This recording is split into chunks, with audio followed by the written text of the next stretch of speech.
Ta culotte, mais comment tu l'as déchirée? Je suis tombée. Gabi a appris une mauvaise nouvelle en regardant le journal télévisé. Un grave accident s'était produit sur l'autoroute où Carlos faisait du bénévolat. Nous viendrons informer régulièrement tout au long de la journée sur ce tragique accident. C'était Greg Siumena. À cet instant, Gabi n'imaginait que le pire. Elle rentra chez elle en pleurant. À peine arrivée devant sa porte, elle vit la nounou Xiaomei en train de remettre ses vêtements en toute hâte. Carlos est mort, Xiaomei.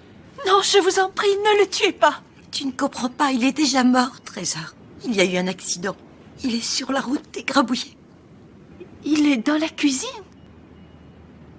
Gabi n'eut pas le temps de lui poser des questions. Elle se précipita à l'intérieur. Lorsqu'elle vit Carlos sain et sauf, elle le serra très fort dans ses bras, bouleversée. Mais elle remarqua que son dos était trempé de sueur. Mais qu'est-ce que tu as fait? Tu es en sueur? De la gym sur le tapis roulant. Pieds nus?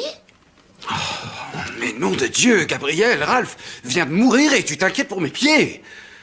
Qu'est-ce qui t'arrive? C'est fou, ça. Pardon. Désolée. Ce détail étrange éveilla les soupçons de Gabi. Elle installa plusieurs micros chez elle. Puis, devant la nounou, elle annonça à Carlos qu'elle allait passer la soirée chez une amie. Voilà, j'y vais.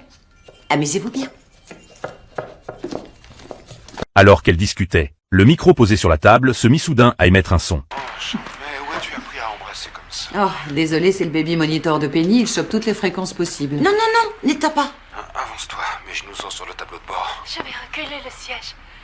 La conversation qu'elle entendit la laissa sous le choc. Gabi reprit immédiatement la route pour rentrer chez elle. Dans le garage, elle découvrit une scène qu'elle n'oublierait jamais. Gabi eut le cœur complètement brisé. Quelques minutes plus tard, Xiaomei entra discrètement dans la maison. Elle découvrit Gabi assise dans l'escalier. Gabi la fixa d'un regard glacial. Ça y est, tu as fini avec mon mari? Oh. J'ai une mission pour toi.